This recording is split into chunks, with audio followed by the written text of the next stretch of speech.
1880, Clara Whitmore arrived in Montana with nothing but a letter and a dream of marriage. But the man who promised her forever never showed, and the town wasted no time labeling her before she could even begin. An orphaned bride, abandoned at the station? But would fate abandon her too? Hit like, share, and subscribe, and stay with us until the very end to witness the journey of a woman everyone gave up on, except herself.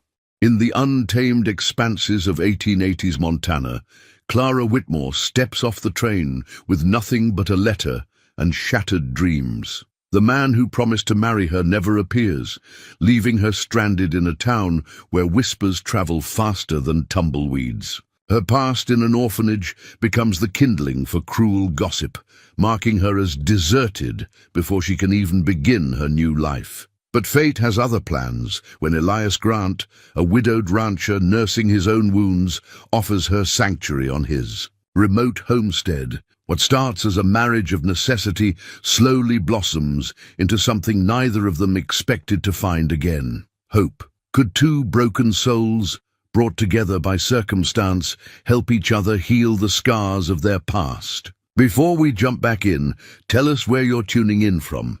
And if this story touches you, make sure you're subscribed, because tomorrow I've saved something extra special for you. The station master's office felt smaller with each passing hour. Clara smoothed her grey travelling dress for the 100th time, her fingers brushing against the crumpled letter in her pocket. Outside, the Montana sun had begun its slow descent, painting long shadows across the wooden platform where she'd stood just hours before, hope still bright in her heart. "Miss Whitmore?"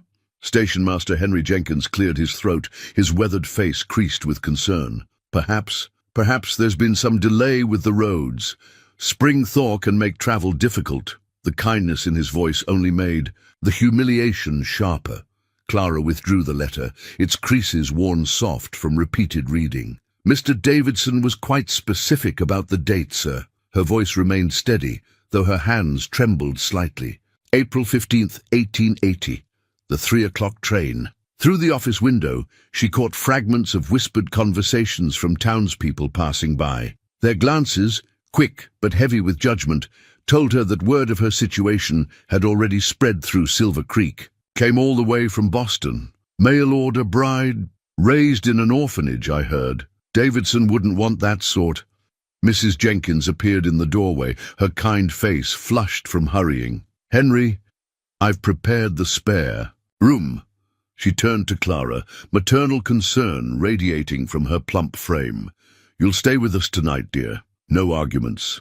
Clara wanted to protest, to maintain what little dignity remained, but exhaustion and reality were setting in like the evening chill. "You're very kind, Mrs. Jenkins, but I wouldn't want to impose—" "Nonsense," Mrs. Jenkins interrupted, already gathering Clara's carpet bag. "Besides, Martha's made her chicken and dumplings, and I won't have them go to waste." As Clara followed Mrs. Jenkins through the station's back door, she felt eyes upon her.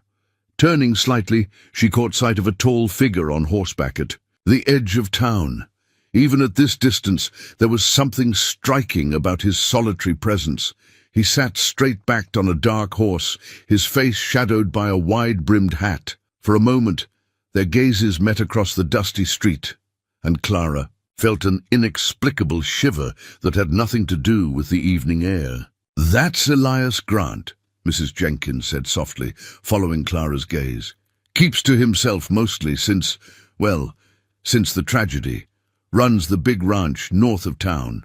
She patted Clara's arm. "Come along now, dear. Things will seem brighter after a hot meal and a good night's rest." Clara doubted that, but as she followed Mrs. Jenkins toward the promise of warmth and kindness, she tucked the crumpled letter deeper into her pocket, trying to bury the dreams it had once contained along with it. Behind her, the figure on horseback remained still, a silhouette against the dying light, as if watching over the quiet scene of her disappointment. Morning arrived, with the clatter of wagon wheels and murmured conversations beyond the Jenkins' spare room window. Clara dressed methodically, each button and fold of her navy blue dress a small act of defiance against the circumstances that had brought her here. In the small mirror above the wash basin, she noted the shadows beneath her eyes, but straightened her spine nonetheless. The gleam of metal caught her attention as someone passed beneath her window, a man's hand resting on his saddle horn, a gold band still encircling his finger. The same rider she'd noticed yesterday, though today the morning light revealed what dusk had hidden. A face carved by grief, but softened by something else. Kindness, perhaps. "Mr. Grant's come to speak with Henry," Mrs. Jenkins said from the doorway, making Clara start. "First time he's been to town in weeks." She hesitated, then added, "He lost his Sarah and their little one to influenza 5 years ago. The town thought he'd sell up and leave, but he stayed. Just stopped living among folks is all." Clara absorbed this information silently, understanding all too well how loss could reshape a life. The orphanage had taught her that lesson early. Downstairs, the station master's office door opened. Heavy boots crossed the threshold, followed by a voice that carried clearly, deep but gentle, like distant thunder without the threat of storm. "Jenkins, I heard about the young lady. Elias. Good morning. Yes, Miss Whitmore. I have a proposition. Would you fetch her?" Clara's hands stilled on her dress. Mrs. Jenkins touched her shoulder gently. "You don't have to speak with him if you don't wish to, dear." But Clara was already moving toward the stairs. She'd learned long ago that fate sometimes spoke through unexpected voices. The station master's office seemed different in morning light, less a place of humiliation and more a crossroads of possibility. Elias Grant stood by the window, his broad shoulders blocking the sun. When he turned, Clara saw that his eyes were the color of prairie sage, and they met hers directly. Miss Whitmore. He removed his hat, revealing dark hair streaked with silver. At the temples. "I apologize for the early hour. No apology needed, Mr. Grant." His fingers moved unconsciously to the gold band on his left hand, turning it once. "I'll speak plain, if you'll permit it. I have a ranch 10 miles north. Good land, good water, growing operation. I need—" He paused, choosing his words carefully. "I need a partner. Someone with a clear head and steady hands. Marriage would give you protection from gossip and a roof over your head. Give me someone to help build something worth leaving behind." The silence that followed was heavy with unspoken things. Clara studied him, noting the way he stood, straight but not rigid, confident but not commanding, a man used to responsibility, but not to asking for help. "And if I'm not suited to ranch life? Then we'll find you passage wherever you wish to. Go with my word that you'll not leave here with your reputation damaged." He met her gaze again. "I'm not offering romance, Miss Whitmore. That part of me died with Sarah, but I'm offering honest work, a respected place, and a chance to build something real." Clara moved to the window, aware of both men watching her. Outside, Silver Creek was coming to life. Women heading to the general store, men gathering at the bank, a community she could be part of or be ostracized from. "I have conditions," she said finally, turning back to face him. "I'll not be a servant in my own home. If we do this, we're partners in truth, not just name." Something flickered in his eyes, respect perhaps, or recognition of a spirit as independent as his own. "Agreed. And the ring." She gestured to his left hand. "I'll not ask you to remove it, but I will ask for honesty between us always." His hand went to the gold band again, but this time his touch was deliberate. "Some promises don't end with death, Miss Whitmore, but they don't have to prevent new ones from being made." Clara nodded, understanding in her bones what he wasn't saying. This wouldn't be a love match, but it could be something equally valuable. A partnership built on mutual respect and shared purpose. "Then, Mr. Grant, I accept your proposition." Jenkins cleared his throat. "I'll draw up the papers.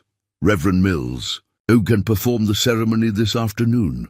As arrangements were made around her, Clara watched Elias Grant's reflection in the window. He stood as straight and solid as an oak, but she caught the slight tremor in his hand as he replaced his hat. a reminder that beneath his composed exterior, he too was taking a leap of faith.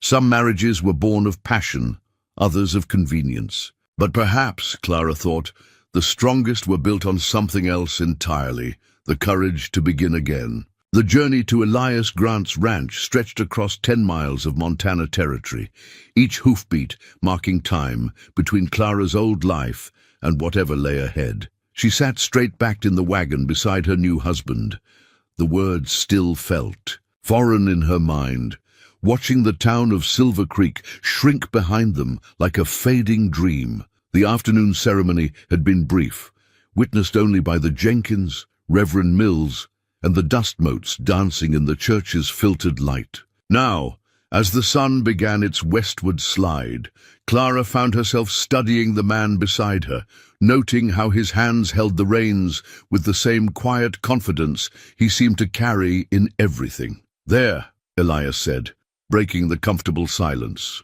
He nodded toward a rise ahead. "Grant's Rest, named by my father when he settled here in '62. The homestead emerged from the rolling prairie like a painting slowly revealed. A solid 2-story house of weathered wood and native stone stood proud against the sky, its windows catching the late sunlight. A large barn, newly painted red, anchored a collection of outbuildings. Fields stretched toward the horizon, and in the distance, cattle grazed on green spring grass. As they drew closer, Clara noticed details: smoke rising from the chimney, curtains in the windows, a small vegetable garden outlined with whitewashed stones. Signs of a home, not just a house. "Mrs. Whitaker comes up from town twice a week to help with the housekeeping," Elias explained, helping her down from the wagon. "And there's Turner and Matthews, my ranch hands, good men." As if summoned, 2 figures emerged from the barn. The older one, his face weathered as saddle leather, touched his hat. "Welcome home, Mr. Grant." "Ma'am." He studied Clara with kind eyes. "Tom Turner at your service. That gangly one there's young Joe Matthews." The younger man, barely out of his teens, shuffled his feet. "Pleased to meet you, Mrs. Grant." The name struck Clara like a physical thing. Mrs. Grant. She was Mrs. "Grant now. Come," Elias said softly. "I'll show you the house." They crossed the yard, boots crunching on gravel. On the wide porch, Elias paused, his hand on the door. "I had Mrs. Whitaker air out the rooms, the master bedroom." He hesitated. "I've moved my things to the room down here. You'll have privacy." Upstairs, Clara appreciated both the gesture and the unspoken message it carried. This marriage might be real on paper, but its boundaries would be respected. Inside, the house spoke of both care and absence. The furniture was solid and well-maintained, but there was a stillness about the place, as if it had been holding its breath. Late afternoon light slanted through clean windows, illuminating a parlor with comfortable chairs, worn books on shelves, and Clara stopped. There, on the mantel, a photograph in a silver frame caught her eye. A woman with laughing eyes held a small child on her lap, both of them smiling at someone beyond the camera's view. Sarah and their daughter, Clara realized. Elias's first family. She turned to find him watching her. His face unreadable. "They should stay," she said quietly. "They're part of this home's history." Something in his shoulders eased, though he didn't speak. The kitchen beyond was large and well-equipped, with a cast-iron stove and a pump for water. "Mrs. Whitaker keeps it organized her own way," Elias said. "But it's your kitchen now if you—" "I want it." "I do," Clara replied. "I learned to cook at the orphanage. Sister Mary Catherine said I had a gift for it." It was the first time she'd mentioned the orphanage without flinching, she realized. Here somehow, it felt less like a burden to be hidden. Upstairs, the master bedroom was simply furnished but comfortable, with a large bed, a dresser, and a window seat overlooking the ranch. Clara's carpet bag, all she had brought from her old life, looked small against the handmade quilt on the bed. "I'll have Turner bring up water for washing," Elias said from the doorway. "Supper's usually at 6, but we can adjust that." "6 is fine," Clara replied, running her hand along the smooth wood of the dresser. "Mr. Grant, Elias, thank you." He tilted his head slightly. "For what?" for offering more than shelter, for offering purpose. Their eyes met in the fading light, and something passed between them, an understanding, perhaps, or the first thread of a connection neither had expected to find. A horse nickered in the yard below, breaking the moment. "I should help Turner with the evening feeding," Elias said. "Make yourself at home, Clara. This is your place now, too." After he left, Clara stood at the window watching him cross the yard. The sun was setting, painting the world in shades of gold and promise. Below her, the ranch hands were leading horses into the barn, and somewhere in the distance, a meadowlark called to its mate. "Home," she whispered, testing the word. It felt right somehow, like a key finally finding its lock. The first week passed. In a rhythm of discoveries, each one carefully noted in the leather-bound journal Clara had found in her dresser drawer. At first, she'd hesitated to write in its pristine pages, but something about its presence felt like an invitation. Now, by lamplight, she recorded the day's events, her pen scratching softly against paper. "Learn to work the pump without flooding the kitchen," she wrote. "Mrs. Whittaker showed me where the preserved vegetables are stored in the root cellar. The sound of the wind here is different from Boston. It has conversations with the prairie. Grass." She paused, considering her next words. Elias takes his coffee black, 2 cups before dawn. He reads the newspaper from front to back, starting with the livestock prices. When he speaks to the horses, his voice changes, softer, like he's sharing secrets. These small observations filled her pages, building a portrait of her new life piece by piece. Some entries were practical, the location of tools, the schedule of ranch work, recipes Mrs. Whittaker shared. Others were more personal, things she noticed but never spoke aloud. He still sets 2 places at breakfast, even when he knows he'll be eating alone. The morning routine had developed naturally. Clara rose early, finding comfort in the quiet hours before dawn. She'd come downstairs to find the kitchen stove already warm, Elias sitting at the table with his coffee and newspaper. Their first attempts at conversation had been awkward, but gradually silence had become comfortable. This morning she set a plate of fresh biscuits on the table. Elias looked up, surprise flickering across his features. "You didn't have to." "I wanted to," she said simply, pouring herself a cup of coffee. "The kitchen feels more like mine when I'm using it." He broke open a biscuit, steam rising. "These remind me of my mother's. Is that a good thing?" A rare smile crossed his face. Very good. She was known for her biscuits all the way to Helena. Clara sat across from him, adding the information to her mental collection. It was the first time he'd mentioned his mother. Outside, Turner's voice, carried from the barn, followed by the sounds of morning work beginning. Elias finished his biscuit and stood, reaching for his hat. "I'll be checking the north pasture fence today. Might be late for supper." Clara nodded, then gathered her courage. "I thought I might ride out later, learn more about the ranch. If you think that would be appropriate." He studied her for a moment. "You ride?" "The orphanage had 2 horses for deliveries. Sister Mary Catherine taught us all." Something shifted in his expression. Respect, perhaps. "Turner can saddle Belle for you. She's gentle but sure-footed." He paused at the door.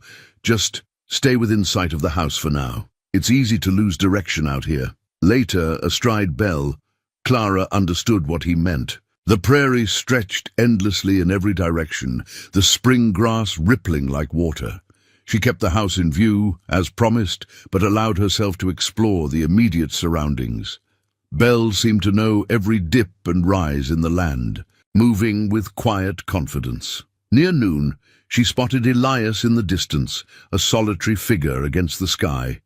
He sat motionless on his horse, watching her. Even from afar, there was something striking about his stillness. Then he raised his hand in greeting, and she found herself returning the gesture before he turned back to his work. That evening, as Clara prepared supper, she heard boots on the porch. Elias entered, bringing the scent of sage and open air with him. He hung his hat by the door, a simple gesture that suddenly seemed profound in its domesticity. "Turner says you have a good seat on a horse," he said, washing up at the pump. "Bell took to you." "I enjoyed seeing more of the ranch," Clara replied, sliding a pan of cornbread into the oven. "It helps to understand what everyone's working for." "And what do you think we're working for?" The question surprised her. She turned to find him watching her intently, his face still dampened from washing. "A future," she said finally. "Something larger than ourselves." He nodded slowly, as if she'd confirmed something he'd been wondering about. "Supper smells good. It'll be ready soon." She hesitated, then added, "I made enough for Matthews and Turner, too, if they'd care to join us." Another look crossed his face, one she couldn't quite read. "I'll let them know." Later, recording the day in her journal, Clara added one final line. "Tonight, for the first time, the dining room held voices other than our own. The house seems to be remembering how to breathe." The seed catalogue lay open on the kitchen table, its pages dog-eared and worn from frequent consultation. Clara traced her finger down columns of carefully illustrated vegetables, while Elias leaned over her shoulder, his presence warm in the morning light. "The south field needs rotating," he said, his breath stirring a loose strand of her hair. "What we plant there matters." "Beans," Clara replied, tapping the page. "They'll put nitrogen back in the soil. And here," she flipped to another marked page, "Henderson's new variety of sweet corn. The orphanage garden taught me that much." At least, she felt rather than saw his nod of approval. These moments of shared purpose had become more frequent, the space between them gradually filling with something like comfort. Spring planting drew everyone into its rhythm. Clara found herself in the fields alongside Turner and Matthews, her skirts practical now, her hands learning the feel of soil and seed. Elias worked nearby, his shirt sleeves rolled up, showing forearms tanned by sun and work. "My father would turn in his grave," he said during a water break, watching Clara tap seeds into neat rows, seeing the mistress of Grant's rest with dirt under her nails. "And what would he say about the master working alongside his hands?" she countered, accepting the dipper he offered.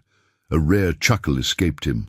"Fair point." Their eyes met over the water dipper, and something sparked between them, a shared joke, a moment of genuine warmth. Clara felt color rise in her cheeks that had nothing to do with the spring sun. Matthews chose that moment to call from across the field, breaking the spell. "Mr. Grant, that new stallion's acting up again." Elias's face shifted back to its usual, serious lines. "Duty calls." But his hand brushed her shoulder as he passed, the briefest touch, yet it lingered like sunshine on her skin. The days lengthened, filled with the 1,000 tasks spring demanded. Clara's muscles ached in new ways, but satisfaction ran deeper than the pain. Each evening, she watched green shoots break through dark earth, life asserting itself in orderly rows. One evening, as sunset painted the fields in gold, she found Elias standing at the edge of the south field, studying their work. She joined him, comfortable now in the silence they often shared. "You've surprised everyone," he said finally, "a Boston lady taking to ranch life." "Perhaps I was never much of a Boston lady to begin with." She smiled slightly. "The orphanage made sure we could work. Sister Mary Catherine said idle hands were the devil's workshop." "Wise woman." He turned to face her, his expression serious. "Clara, I want you to know—" He stopped, seeming to search for words. "What you've done here, how you've handled everything. I made you a promise about partnership. You've more than held up your end." The praise warmed her more than it should have. "The ranch is teaching me who I really am," she said softly.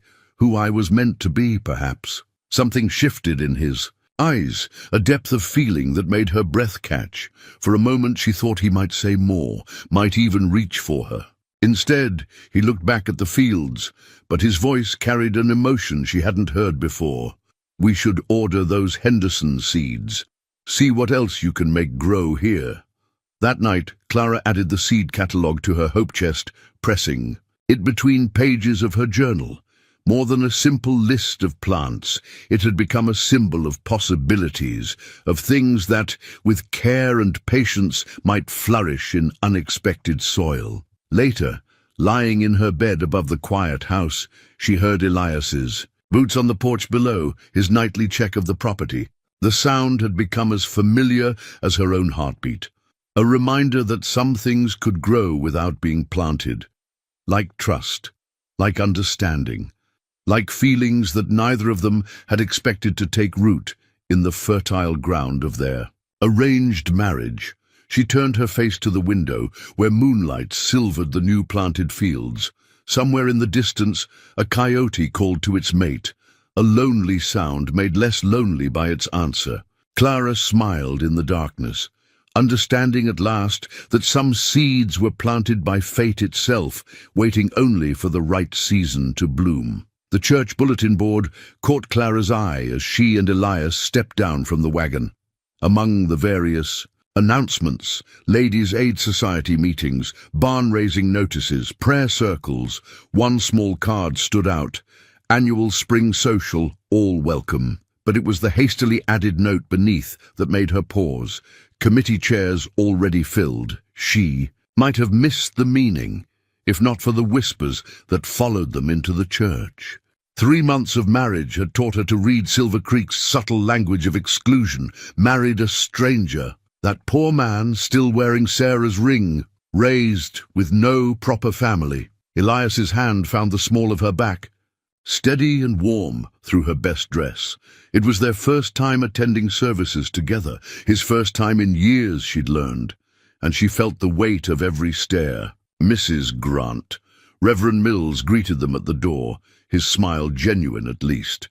"We've missed you these past weeks." "Spring planting," Elias replied simply, but his tone carried a quiet challenge. Inside, they found a pew near the back. Clara was conscious of how they must look, the widowed rancher and his mail-order bride, his wedding ring still gold, hers newly silvered. But when Elias helped her with her hymnal, his movements carrying the same gentle courtesy he'd shown since. Their first day, she lifted her chin. Let them watch. The service passed in a blur of prayers and songs, but it was afterward, during the traditional gathering on the church lawn, that Clara felt the full force of the town's judgment. Women who had been friendly during her first days now found reasons to turn away. Men spoke to Elias about cattle prices while pointedly ignoring his wife. "Clara," a familiar voice cut through the tension. "Clara Grant?" Martha Jenkins hurried across the grass, her round face beaming. "I've been hoping you'd come to town. Henry, look who's here." The station master appeared behind his wife, smiling warmly. "Miss Whitmore, Mrs. Grant, I mean. You're looking well. Ranch life seems to agree with you." "It does," Clara said, feeling Elias shift closer to her side. "We've just finished the spring planting." "We." Mrs. Abernathy, head of the Ladies' Aid Society, didn't bother to hide her skepticism. "Surely you don't mean to say you've been working in the fields?" Before Clara could respond, another voice joined the conversation. "She has indeed." Mrs. Whitaker, who had been silent until now, stepped forward. "And I've never seen Grant's Rest running smoother. The vegetable garden alone would put yours to shame, Margaret Abernathy." A murmur rippled through the gathered crowd. Mrs. Whitaker, with her decades of service to the town's leading families, carried weight that couldn't be ignored. "Well," Mrs. Abernathy fumbled, "I'm sure we all want to see the ranch prosper, of course, though some might say a woman's proper place is wherever she makes it." Elias's voice was quiet but carried clearly.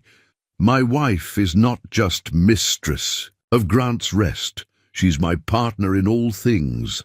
The declaration hung in the air like summer lightning. Clara felt warmth spread through her chest, not from embarrassment but from something deeper, pride perhaps, or the knowledge that in this moment they truly stood together. "Partner enough to join the quilting circle?" Mrs. Jenkins asked brightly, breaking the tension. "We meet Thursdays, and we'd love to have you." "I'd like that," Clara said softly, feeling Elias's hand brush against hers. The ride home was quiet, but not uncomfortably so. As the wagon rolled past greening fields, Clara finally spoke. "Thank you for what you said." Elias kept his eyes on the road, but his voice was warm. "I only spoke the truth." Still, she smoothed her skirts, choosing her words carefully. "It means something having someone stand beside you." He glanced at her then, his eyes holding hers for a long moment. "Yes," he said simply, "it does." That evening, as Clara prepared for bed, she found the church bulletin she'd tucked into her pocket. Looking at it now, the carefully worded exclusion seemed less important. She had found her place, not in Silver Creek social circles perhaps, but in something far more meaningful, a partnership built on respect and growing trust. She placed the bulletin in her journal, not as a reminder of rejection, but as a marker of the day her husband had claimed her as his equal before all the world. Outside her window, the night wind whispered through the newly planted fields, carrying the promise of growth to come. The barn door hung askew, its ancient hinges groaning against the rising wind. Clara stood in the kitchen doorway, watching thunderheads build in the western sky, dark and heavy with promise. In her years at the orphanage, storms had meant huddling in the dormitory, saying prayers with Sister Mary Catherine. But here on the open prairie, storms were different beasts entirely. "It's coming fast!" Turner's shout carried across the yard. He and Matthews were already securing loose equipment, their movements quick and practiced. "Might be a big one, Mrs. Grant."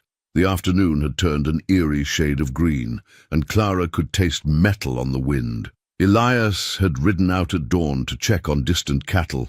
He should have returned by now. Lightning split the sky, followed almost immediately by thunder that shook the house to its foundations. The first heavy drops began to fall. As Clara made her decision, she grabbed her shawl and hurried toward the barn. "Mrs. Grant," Matthews called out in alarm, "you should be—" "Inside. The new foal," she called back. "He'll panic in this storm." The young horse had been born just weeks ago, still weak and uncertain on his legs. She'd been the one to help birth him, her first time assisting with such a thing. Now he was her responsibility. The barn's interior was already dark with approaching storm shadow. Clara found the foal's stall easily. He was whinnying in fear, pressing against his mother's flank.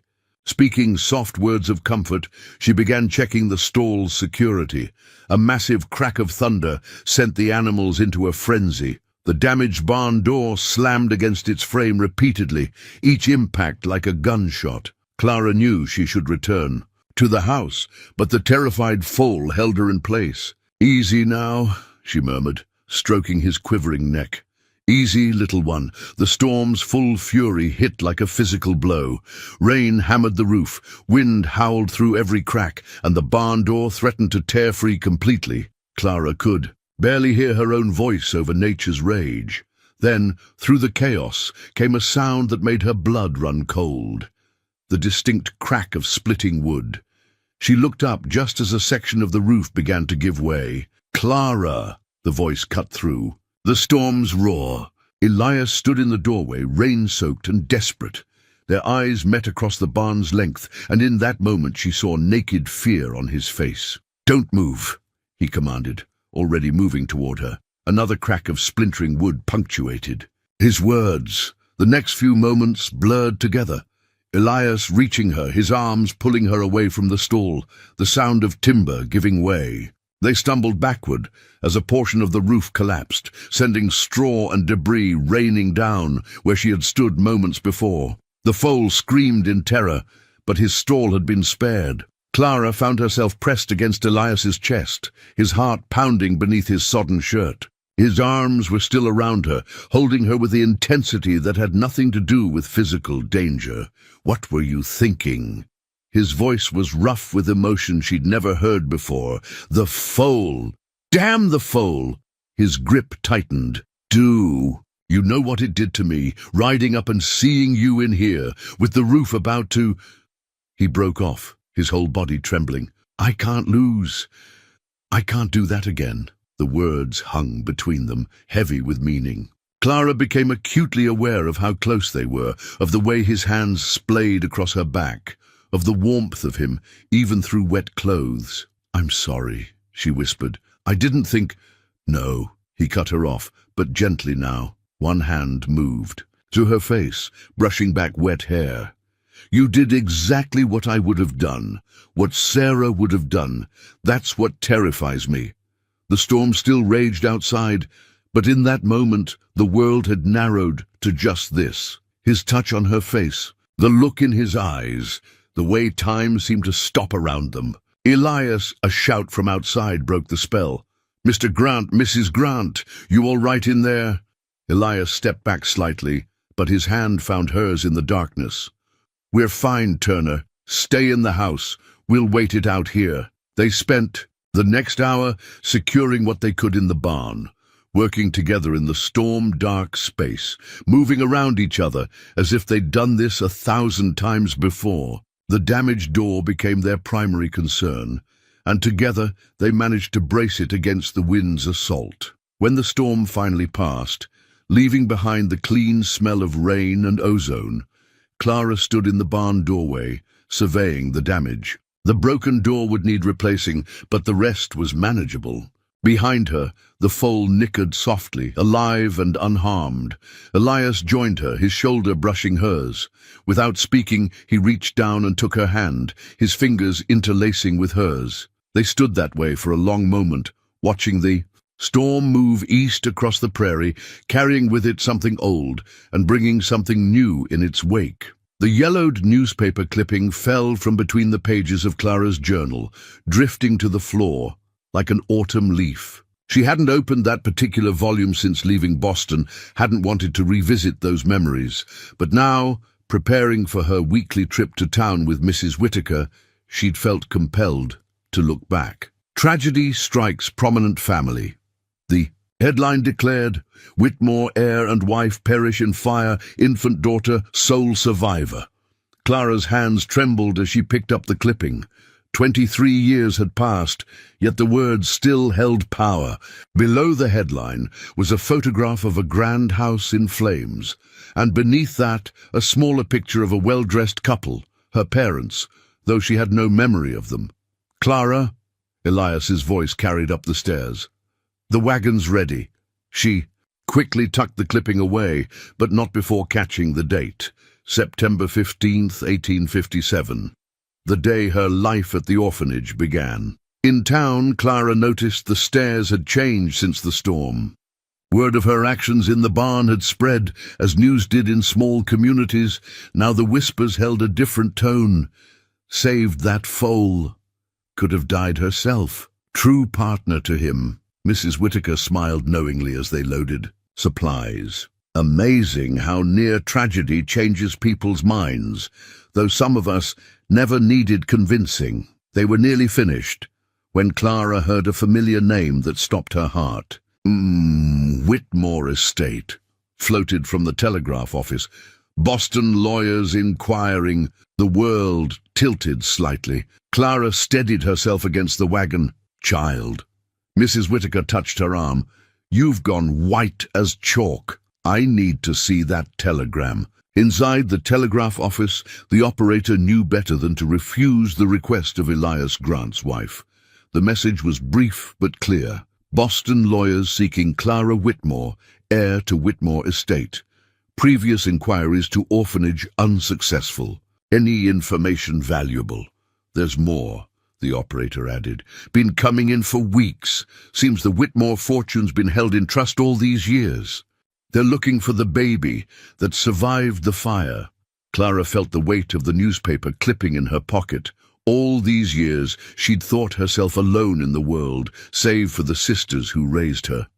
Now the ride home was silent. Mrs. Whittaker respecting her need to think. At the ranch, Clara found Elias in the barn, mending the new door himself, despite offers from Turner to hire a carpenter. "Something's happened," she said quietly. He set down his tools immediately, giving her his full attention. She withdrew the newspaper clipping, smoothing it carefully before holding it out. "I should have told you before about who I was." Elias read the article slowly, his expression unchanging. When he finished, his eyes met hers. "The baby. You. She nodded. The sisters named me Clara. Whitmore was all I had of my family. And now, she explained about the telegram, the lawyers, the fortune held in trust. Well, what will you do? His voice was carefully neutral. Do with the money. With Boston. He turned slightly, adjusting the door hinge with more force than necessary. You could have any life you wanted. Understanding dawned. You think I'd leave? Wouldn't you? A fortune, a place in society, everything you lost the day your parents died. Clara moved closer until she could see the tension in his shoulders, the way his hands gripped the tools. Elias, look at me. He turned, and she saw in his eyes the same fear she'd glimpsed during the storm, fear of losing something precious. I am who I am because of that fire, she said softly. The sisters who raised me, the skills they taught me, the strength they helped me find. It all led me here, to this ranch, to you, Clara. I don't want Boston. Her voice grew stronger. I want our vegetable garden, and the foal who still needs me, and Sunday suppers with Turner and Matthews. I want to fix that door together, and plant next year's crops, and build something real. With you. The tools clattered to the ground as Elias reached for her, his calloused hands framing her face. For a long moment, he simply looked at her, as if seeing her fully for the first time. I want that too, he whispered hoarsely. The newspaper clipping fluttered forgotten to the barn floor as he drew her closer. When his lips found hers, it was gentle at first, then deeper, a kiss that spoke. Of home found, not riches lost, of choosing love over legacy, and finding both in the same moment. Later, Clara would write in her journal about choices and destiny, about how sometimes the greatest inheritance isn't what's left to you, but what you build yourself. The newspaper. Glipping? She pressed between the pages, not as a reminder of what she'd lost, but as proof of how far she'd come to find where she truly belonged. The leather-bound ledger lay open on the kitchen table, its fresh columns filled with Clara's neat handwriting. She'd taken over the ranch's books shortly after the storm, and now, as harvest approached, the numbers told a story of promise. Best yield we've had in 5 years, Elias said, leaning over her shoulder. His presence was familiar now, welcome. Since their kiss in the barn, touch had become easier between them. A hand at the small of her back, fingers brushing while passing. The coffee pot, shoulders touching as they reviewed the day's work. The Henderson corn exceeded expectations, Clara replied, tapping the column of figures, and the beans restored the soil, just as I'd hoped. Next year... She stopped, feeling his smile against her hair. Already planning next year. Shouldn't. His arms slipped around her waist, drawing her back against his chest. I love that you are. The word hung in the air between them, not yet spoken directly but growing stronger with each passing day. Clara covered his hands with hers, feeling the strength in them, the years of work and care. Outside, the September sun gilded the fields ready for harvest. Turner and Matthews had ridden into town for supplies, leaving the ranch quiet save for the distant lowing of cattle and the wind in the corn. We should start cutting tomorrow, Elias said, but made no move to release her. Weather's holding. I'll have Mrs. Whitaker help me prepare extra food. The men will need it. He turned her, gently to face him. You don't have to work the harvest yourself. No one would think less. She silenced him with a finger to his lips. I'm your partner, remember, in all things. The pride in his eyes made her heart swell. He caught her hand, pressing a kiss to her palm that sent warmth coursing through her. The next days passed in a blur of activity. Clara worked alongside everyone else, bundling wheat and stacking corn. Her muscles ached, but satisfaction ran deeper than any discomfort. This was their harvest, the first fruits of their shared labor. Even the town's attitude had shifted. When they drove in with the first loads of grain, Clara noticed the changed greetings, the respectful nods. Mr. Jenkins even asked her opinion on crop prices, while Mrs. Abernathy inquired about her preserving methods. Quite a difference from spring, Mrs. Whitaker observed, helping Clara load preserves into the wagon. Amazing what a good harvest and honest work can do for people's minds.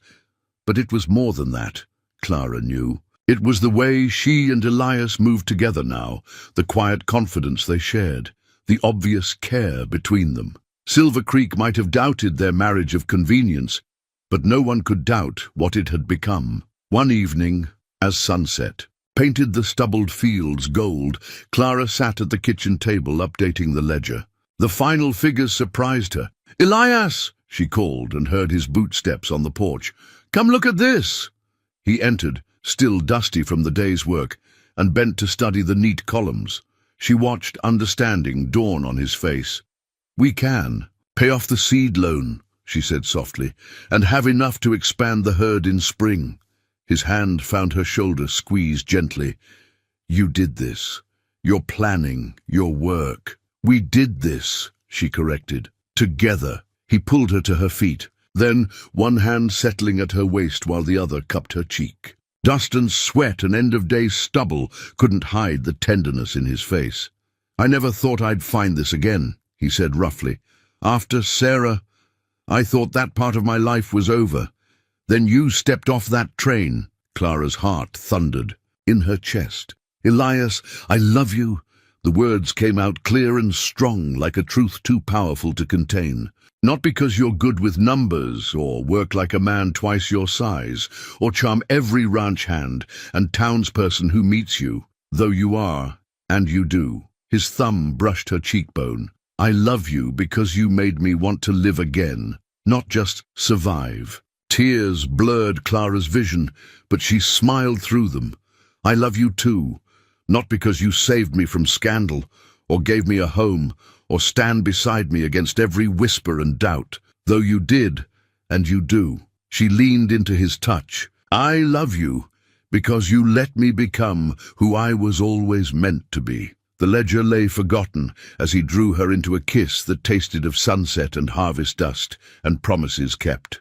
Outside, the wind rustled through empty fields, carrying away the last echoes of their solitary lives and welcoming the fullness of what they'd grown together. The first snow of winter found Clara in the attic, dust motes dancing around her as she opened an old trunk.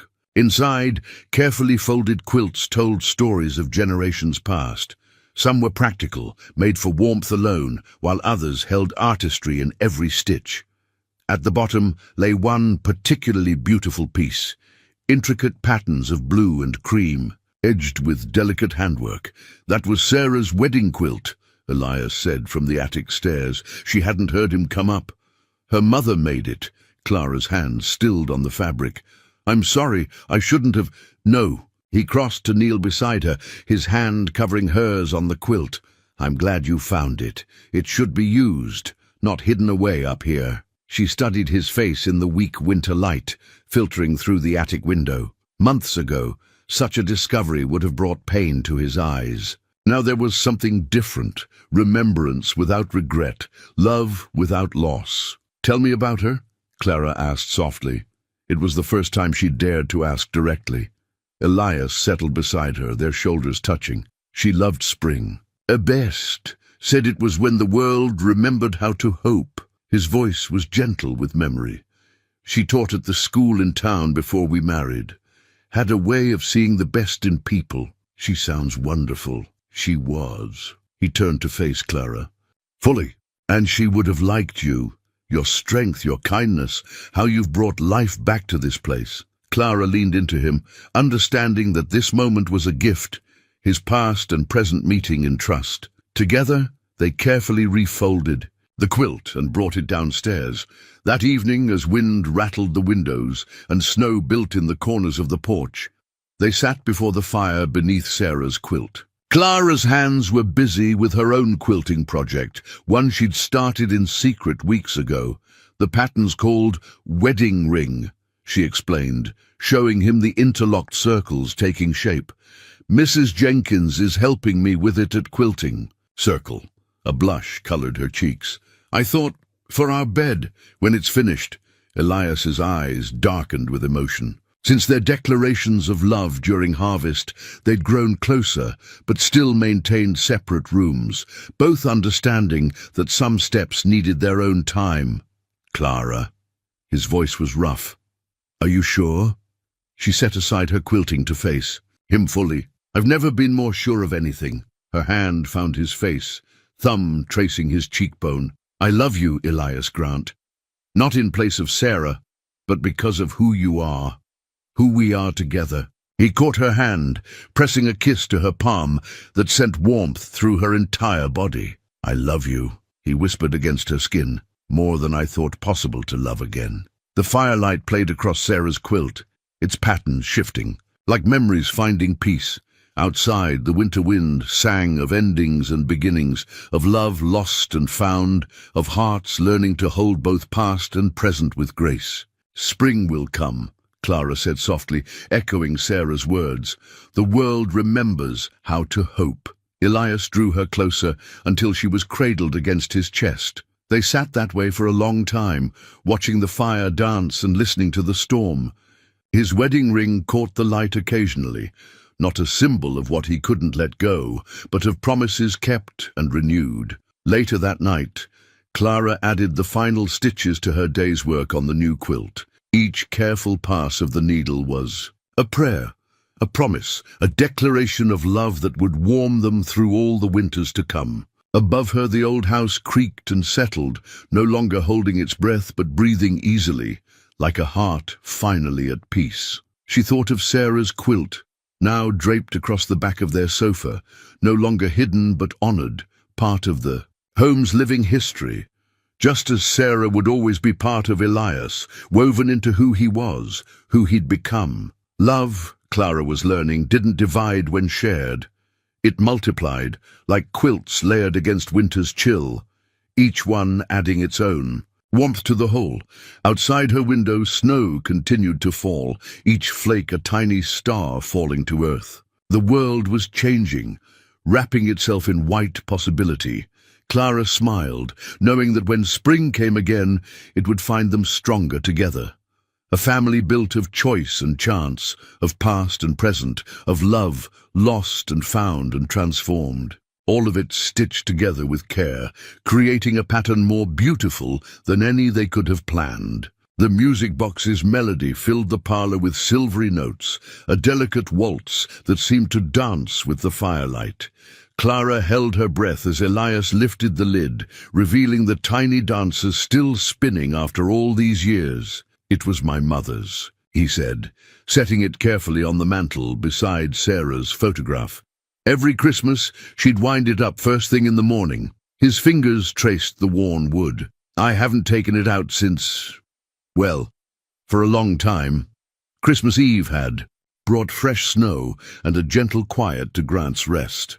Turner and Matthews had gone to town for the holiday, leaving them alone with the sleeping ranch and their growing tenderness. Clara moved closer, watching the clockwork dancers embrace. "It's beautiful, like you." Elias turned to her, his eyes soft in the lamplight. "I have something else for you." From his pocket he withdrew a small package wrapped in brown paper and tied with string, but we agreed to wait until morning. This couldn't wait. He pressed it into her hands. "Open it." Clara's fingers trembled slightly as she untied the string.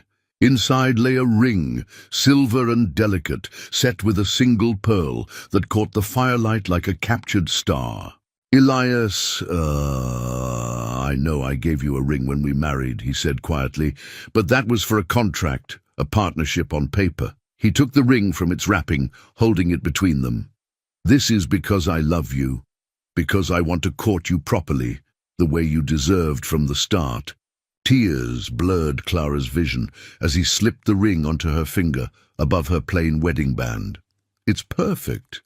His hands lingered on hers. "Dance with me." The music box played on as he drew her into his arms. They moved together in the firelit parlor, her head finding the perfect resting place against his shoulder. Through his shirt, she could feel his heart beating steady and strong. "I never thought I'd have this again," he murmured into her hair. "A Christmas that feels like home." Clara understood. The orphanage celebrations had been joyful in their way, but always tinged with awareness of what was missing. Now, in this room with this man, she felt complete in a way she'd never known possible. The music box wound down, but they continued swaying together, reluctant to break the spell. When Elias finally pulled back slightly, his eyes held a question that made her breath catch. "Clara." His voice was rough with emotion. Would you stay with me tonight?" The words hung in the air between them, heavy with meaning. Clara reached up to touch his face, feeling the slight tremor in his jaw. "Yes," she whispered. "Yes." He kissed her then, deep and tender, a kiss that spoke of patience rewarded and love finally ready to bloom fully. When they parted, both breathless, the room seemed to hold its breath with them. Elias wound the music box one more time before taking her hand. Together, they extinguished the lamps, leaving only firelight to guide them up the stairs. In the master bedroom, their bedroom now, moonlight spilled through the windows, turning the new wedding ring quilt to silver and shadow. Later, as snow fell soft and steady outside, Clara lay in Elias's arms, listening to his heartbeat and the quiet sounds of the sleeping house. Everything felt different now, transformed by love and trust and the magic of Christmas Eve. "What are you thinking?" he asked softly, his fingers tracing patterns on her shoulder. "About home," she replied. "About belonging." She propped herself up to look at him, taking in the peace in his face, the tender way he watched her. About how sometimes the best gifts are the ones you never thought to wish for. He drew her down for another kiss, gentle but full of promise. "Merry Christmas, my love.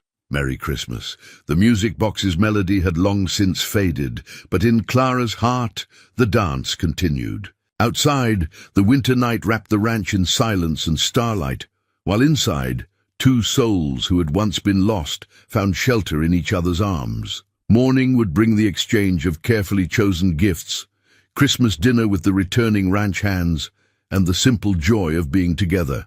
But this moment, this quiet, perfect moment of completion, was their real Christmas miracle. Clara's last thought before drifting to sleep was of the music box dancers, forever turning in their endless waltz.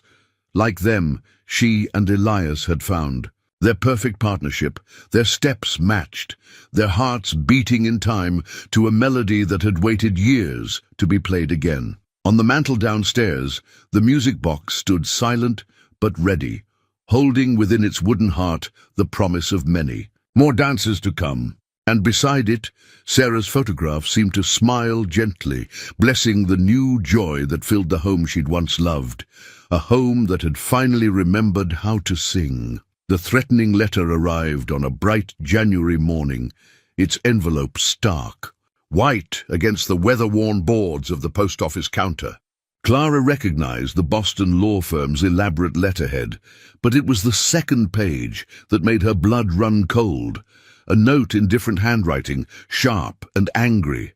"My dear Miss Whitmore, or should I say Mrs. Grant, how convenient that you found another man so quickly after our arrangement fell through. But make no mistake, you were promised to me first. I've spent months tracking you down, and now that the Whitmore fortune has been located, I intend to claim what's mine, both the inheritance and the bride. Yours truly, James Davidson." Clara's hands trembled as she folded the papers, tucking them into her pocket before Elias could see. He was outside, discussing spring cattle prices with Turner, his face animated in the winter sunlight. These past weeks since Christmas had been the happiest of her life. Each morning she woke in his arms, their love deeper and stronger with each passing day. But happiness, she was learning, had a way of drawing shadows. The ride home was quiet, Clara's mind racing with possibilities. She should tell Elias, she knew. They'd promised honesty between them, but the protective instinct that had helped her survive the orphanage urged caution. Davidson was her problem, a ghost from her past. She'd handle it herself. That resolution lasted until evening, when Elias found her in the kitchen, staring unseeing. At the stove. "What's wrong?" He touched her shoulder, and she nearly jumped out of her skin. "Clara, you've been distant all day. Talk to me." She turned to face him, seeing the concern in his eyes, the love that had become as necessary as breathing. Wordlessly, she withdrew the letters from her pocket. Elias read them slowly, his face darkening with each line. When he finished, his hands were clenched so tight the papers crumpled. "He's in Boston," Clara said quickly. He's not." Elias's voice was dangerously quiet. "Turner heard in town. There's a stranger asking questions about the ranch, about you." Fear, cold and sharp, stabbed through her. "Elias, no." He pulled her close, his arms steel bands around her. "Listen to me. You're my wife. In every way that matters. In law and in love. He has no claim on you. The fortune, damn the fortune." His voice roughened. "You chose this life, chose me. I won't let him take you away." Clara pressed closer, drawing strength from his solid presence. "I'm afraid," she whispered. "Not of him exactly, but of what he might do. He's not a good man, Elias. The things I learned about him after he didn't come to the station." She shuddered. There were other women, other promises broken. Elias's hand came up to cradle her head. "Then we'll face him together. No more secrets between us, Clara, not even to protect each other." She nodded against his chest, remembering their Christmas vows of trust and honesty. "I love you," she said softly. "I won't let him destroy what we've built." He won't. Elias's voice held the same quiet strength that had first drawn her to him. "Tomorrow, we'll ride into town together. See the sheriff. Make sure he knows what's coming. Then we'll talk to Jenkins. He witnessed your arrival, knows Davidson never showed. And Mrs. Whitaker, there's not a soul in Silver Creek who'd cross her." His practical approach steadied her. This wasn't Boston, where money and social position ruled. This was Montana territory, where a person's word and work proved their worth. Later that night, as they lay together in their bed, Clara traced the lines of Elias's face in the darkness. "I should have told you immediately." "Yes." He caught her hand, kissing her palm. "But I understand why you didn't. We both learned hard lessons about protecting ourselves." His other hand found her pearl ring, spinning it gently. "But we're stronger together, love. Whatever comes, we face it as one." Clara settled against him, listening to the winter wind and his steady heartbeat. The threatening letter lay in his desk downstairs, its power diminished by shared knowledge. And determined love. Tomorrow would bring its own challenges, but tonight— "Tell me again," she whispered. "You're my wife," he murmured, understanding what she needed to hear. "My love, my partner in all things, and no man, no fortune, no threat can change that." Outside, an owl called into the darkness, its cry echoed by its mate. Clara smiled, hearing in their calls the same certainty she felt in Elias's arms. Some bonds, once forged, couldn't be broken by paper threats or past claims. They were written in the heart, proven by choice and time and love tested true. The marriage certificate lay on Sheriff Miller's desk, its official seal gleaming in the winter sunlight. Next to it sat a stack of affidavits from the Jenkins, Mrs. Whitaker, Reverend Mills, and half the town, all testifying to the truth of Clara and Elias's union. "He's at the Silver Creek Hotel," the sheriff said, his weathered face grim. "Been there 3 days, watching the ranch road, making inquiries about the Whitmore inheritance." Clara sat straight-backed in her chair, Elias's hand steady on her shoulder. Through the office window, she could see Davidson himself, pacing the hotel's porch like a caged animal.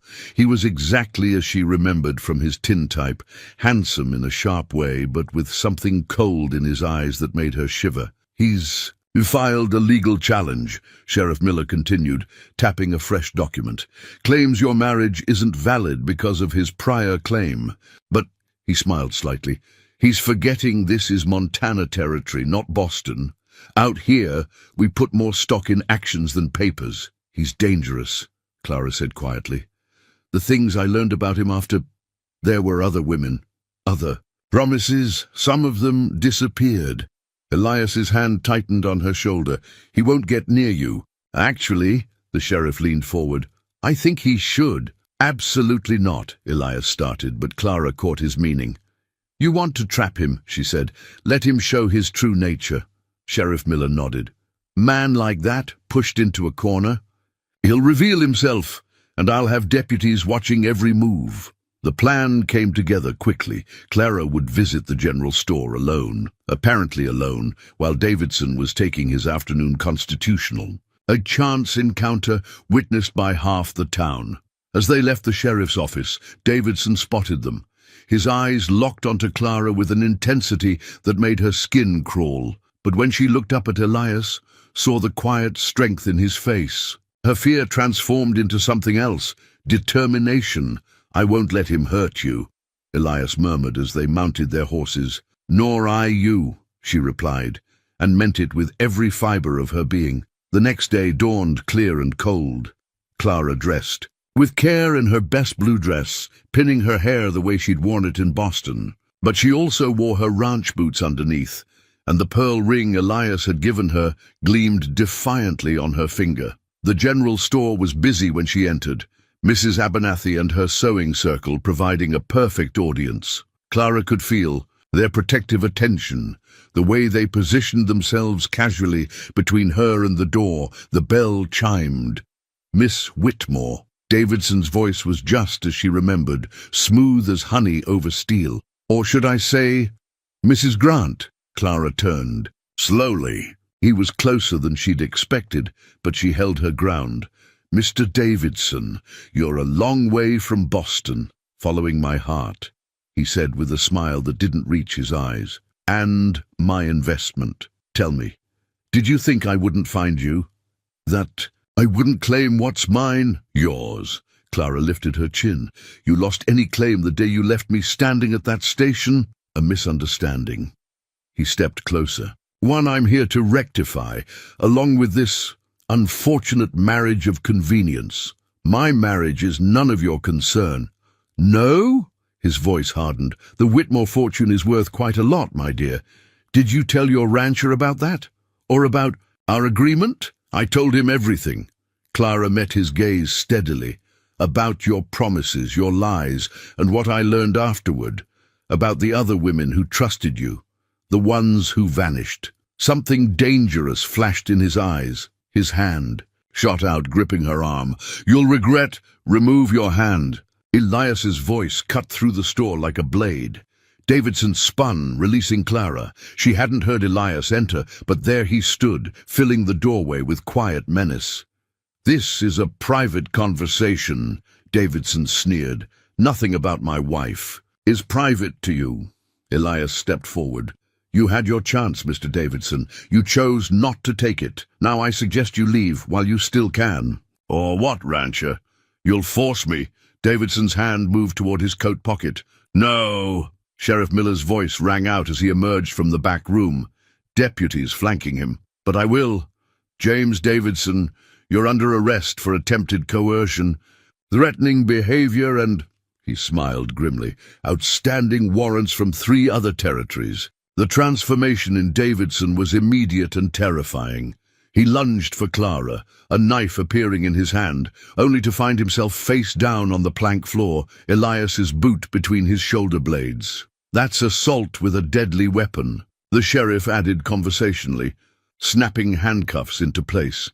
Add it to the list. Clara stood trembling, not from fear now, but from relief, as Davidson was led away. Elias gathered her close, his arms as steady as the day he'd first offered. Her sanctuary. Let's go home, he murmured against her hair. Home. The word had never sounded sweeter. The marriage certificate remained on the sheriff's desk, but its official validation paled compared to the truth written in their hearts. Together, they had faced the shadow of the past and emerged stronger. Their love, tested by fire, had proven itself more powerful than any paper claim or forgotten fortune. The sheriff's notice made it official. James Davidson remanded to federal custody. Clara traced the words with her finger, still hardly believing it was over. The document listed his crimes across 3 territories: fraud, theft, and worse. The Whitmore fortune had been just his latest scheme, But now he would face justice for all of them. The Boston lawyers sent this. Elias handed her another letter, this one bearing good news. The trust is yours. No questions remaining. They've arranged for the funds to be transferred to the Silver Creek Bank. Clara set both papers aside, turning to watch the February sunset paint the snow-covered ranch in shades of rose and gold. I've been thinking about the money. Oh? Elias joined her at the window, his arms sliding around her waist. The orphanage needs a new dormitory and proper heating for winter. Sister Mary Catherine's last letter mentioned they had to turn away 3 children for lack of space. She leaned back against him. I'd like to help. His lips brushed her temple. Of course, and she turned in his arms. I want to invest in the ranch, in our future, perhaps buy the Thompson property that adjoins our north pasture. Our future? His eyes crinkled at the corners. Something specific in mind. Clara felt warmth color her cheeks. The doctor in town confirmed it yesterday. I'm with child, Elias. The joy that blazed across his face took her breath away. For a moment he simply stared at her, his hands trembling slightly where they held her.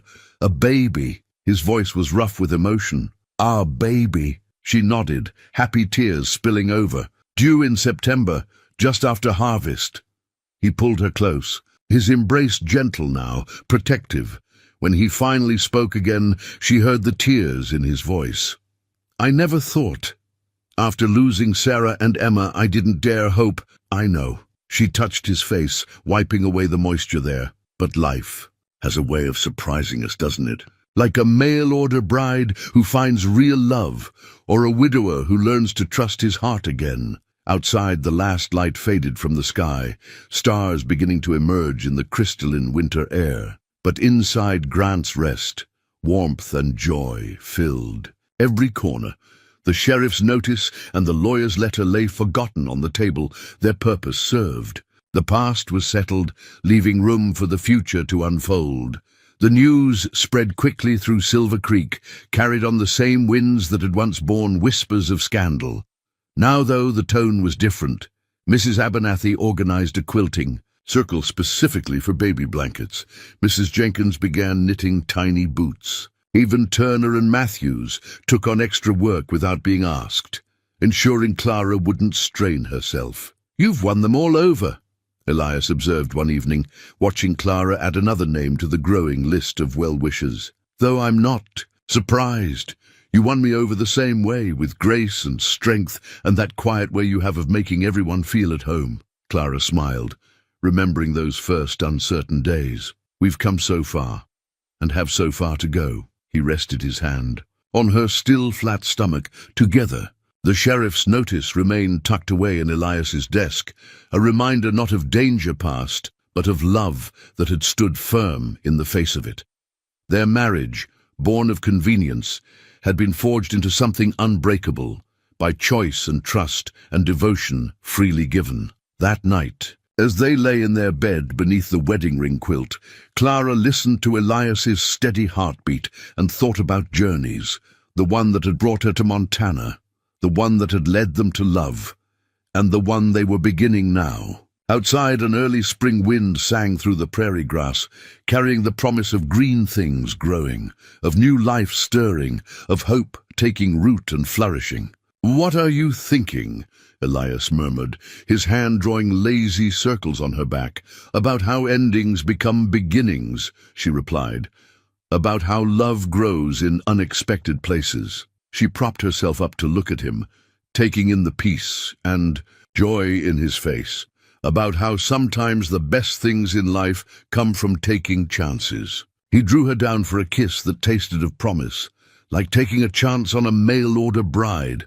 Like taking a chance on a widowed rancher, she countered softly. Their laughter mingled in the darkness, sweet and free. The sheriff's notice might have closed one chapter of their story, but the book itself was far from finished.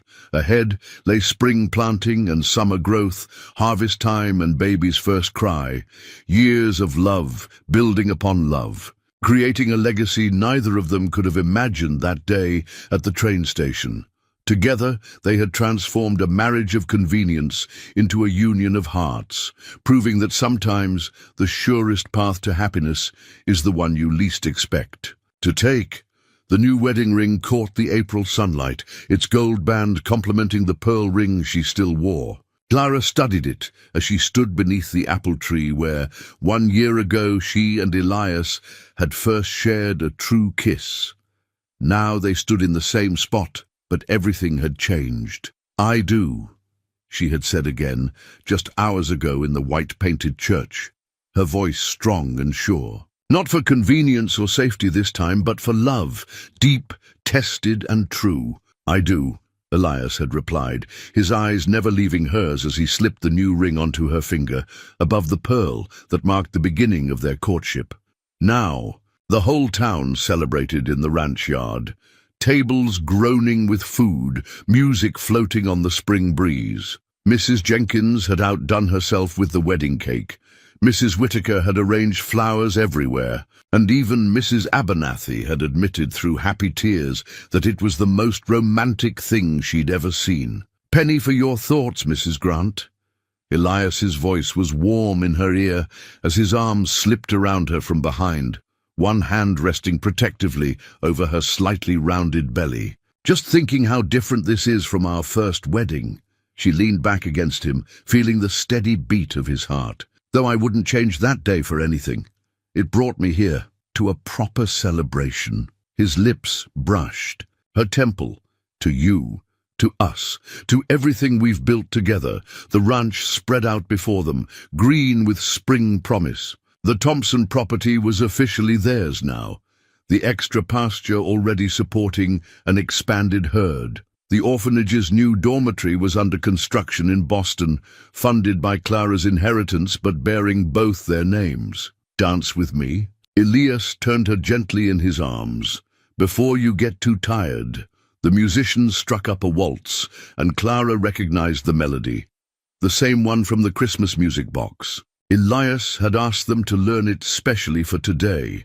They moved together on the new dance floor Turner and Matthews had built, other couples joining them but keeping a respectful distance from the bride and groom.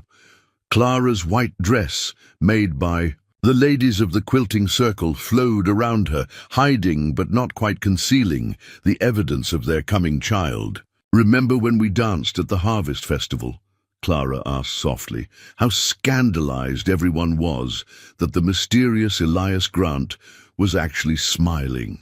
He chuckled, the sound rumbling through his chest. "I remember watching you all evening, wondering how I'd gotten so lucky, how this marriage of convenience had become everything I never dared wish for. We both got lucky." She touched his face, thumb tracing the laugh lines that appeared more often now. "Though I prefer to think of it as blessed." The music slowed, and other dancers began drifting toward the food tables. But Elias kept holding her, swaying gently to a rhythm only they could hear. "I have something for you," he said finally, reaching into his pocket. "I've been saving it for today." In his palm lay a delicate gold locket. Inside was a tiny photograph of Sarah and Emma on one side, and on the other, a new picture of Clara taken just last week. "So our child will know all their family," he said quietly. "Past and present, all the love that brought us here." Tears blurred Clara's vision as she touched the locket. "It's perfect." He fastened it around her neck, his fingers lingering on her skin. "Like you." From the crowd came calls for speeches, for toasts, for the traditions that marked such celebrations. But for a moment longer, they stood beneath the apple tree, holding each other, marveling at the journey that had brought them here. The new ring on Clara's finger caught the light again, no longer a symbol of convenience, but a testament to love, chosen, tested, and triumphant. Above them, the apple blossoms drifted like snow in the spring breeze, promising sweetness to come. "Ready to rejoin our guests?" Elias asked finally. Clara smiled up at him, seeing in his eyes the same joy that filled her heart. "Ready for everything," she said softly, "as long as we're together." He kissed her then, soft and sure, tasting of wedding cake and promise. Around them, the ranch hummed with life and celebration, with music and laughter, with the sound of family gathered and love shared. The ring on her finger, new gold gleaming, caught one final ray of sunlight before they turned to rejoin their guests. It was no longer just a band of metal, but a circle of completion, marking not where their story ended, but where it truly began. The family Bible lay open on the parlor table, its pages illuminated by autumn sunlight. Clara's hand trembled slightly as she made the entry, her normally neat handwriting betraying her emotion. Sarah Elizabeth Grant, born September 15, 1881, to Elias and Clara Grant of Grant's Rest. Below this fresh inscription were older entries. Elias's birth, his first marriage to Sarah, little Emma's birth and death, and then the painful blank spaces that had marked his years of grief. But now, new joy filled the pages, written in ink. Still drying? She has your eyes, Elias said softly from his chair by the fire, where he cradled their daughter. The baby slept peacefully, one tiny hand curled around her father's finger. And your strength, did you know she grabbed the doctor's spectacles right after she was born? Clara smiled, remembering that moment amid the pain and triumph of birth. She knows what she wants, like her father, like her mother, he corrected, his voice warm with pride. The harvest had waited for Sarah's birth, the whole ranch holding its breath until her first cry rang out. Now the fields lay golden and ready, but Elias had insisted on waiting another day, wanting this time to simply be with his family. Turner and Matthews had taken charge of the preliminary work, proving themselves more than hands now. They were. Family too. Proud uncles already wrapped around Sarah's tiny fingers. Mrs. Whittaker had moved in temporarily to help, her practical love filling the house with comfort and care. I've been thinking, Clara said, closing the Bible carefully, about names and legacy. Oh? Elias looked up from their daughter's sleeping face. Sarah Elizabeth, we're honoring both our pasts. You're Sarah and my mother Elizabeth from the newspaper. Story. She moved to join them by the fire, her body still tender but healing. But she'll make her own story too. She'll know where she came from, but she'll be free to become whoever she's meant to be. Elias caught her hand, drawing her down onto the arm of his chair. Like her mother did, coming west to find herself? Like we both did, she corrected gently, finding ourselves by finding each other. Baby Sarah stirred, her eyes fluttering. Open, deep blue like her father's, but with a spark of her mother's determination already visible. Clara reached for her, and Elias transferred their daughter with the natural grace of a man who'd once known this dance, now learning its steps again. I received a letter from Sister Mary Catherine, Clara said, as Sarah settled against her breast. The new dormitory is almost finished. She says the children call it Grant's Hope. Elias's arm slipped around them both. A good name, yes. Clara leaned into his embrace. Hope is what brought me here. What helped you open your heart again. What gave us this miracle. Outside, the harvest moon was rising, full and golden over the ripened fields. Soon the work would begin again. The eternal cycle of planting and growth, of reaping what was sown with care and patience. But now, in this quiet moment, 3 generations of love shared the firelight, past, present, and future, bound together in the pages of the family Bible. Read me the entry again? Elias asked softly. Clara smiled, understanding his need to hear. It's spoken, to make it more real with words. Sarah Elizabeth Grant, born September 15, 1881, to Elias and Clara Grant of Grant's Rest, our daughter. His voice held wonder still, even after 2 weeks, our legacy. Clara touched the baby's cheek, though not our only one. She was thinking of the ranch, flourishing under their shared care, of the orphanage dormitory that would shelter generations of children, of the way their love had transformed not just their own lives, but touched countless others, from the ranch hands who'd found a family to the townspeople who'd learned to see beyond their prejudices. The family Bible held these truths between Its pages, each entry a testament to love lost and found, to hope reborn, to legacy created not just through blood, but through choice and devotion. Sarah Elizabeth stirred again, her tiny mouth forming a perfect O as she yawned.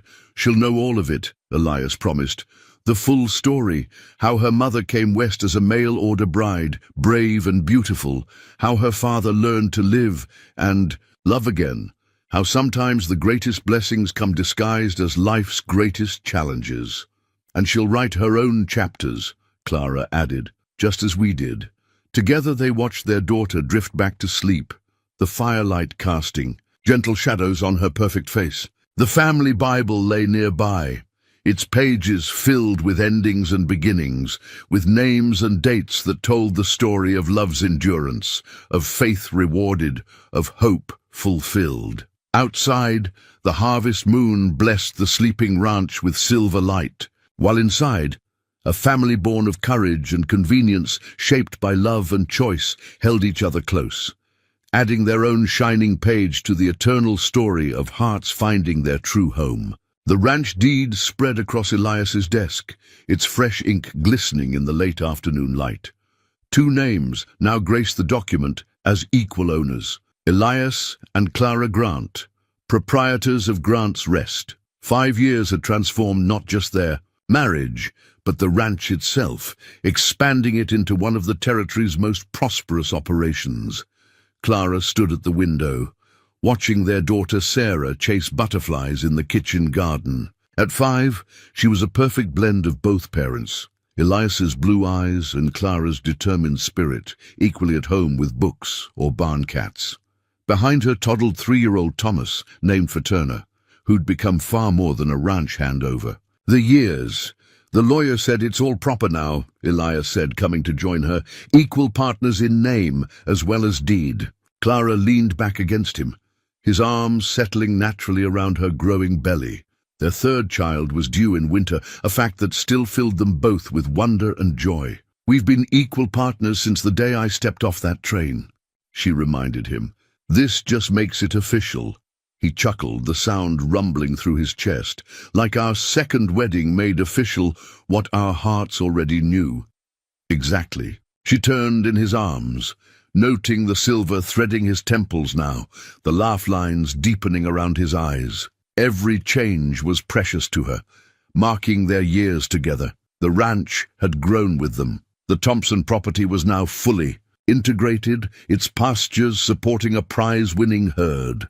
The original barn had been expanded, the house had gained a new wing, and a schoolroom had been added, where Clara taught not just their children, but those of neighboring ranches. Outside, Sarah's voice rang out clear and sweet.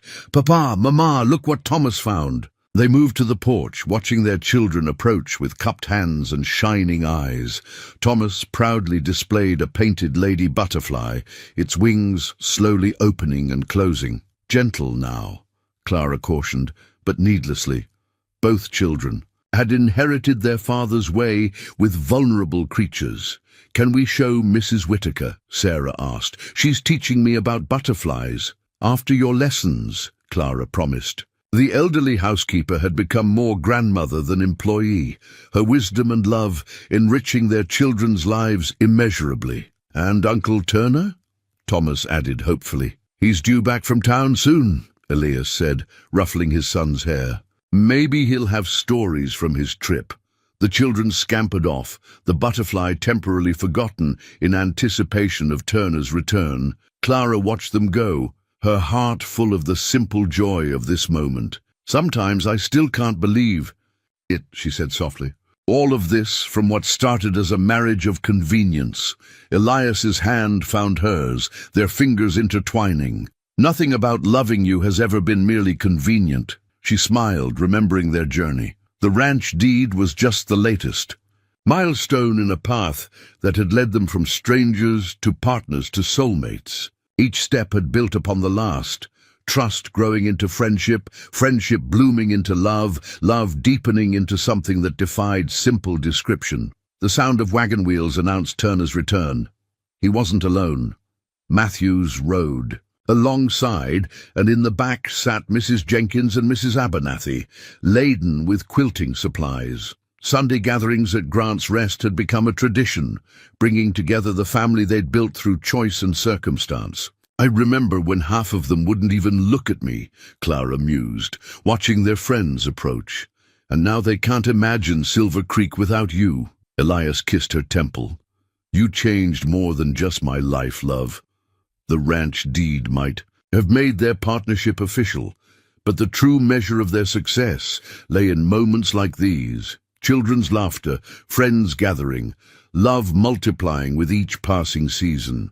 The original mail-order bride agreement, tucked away in Elias's desk, had been transformed into something far richer than either of them could have imagined. Sarah and Thomas ran to greet the wagon, their voices carrying clearly.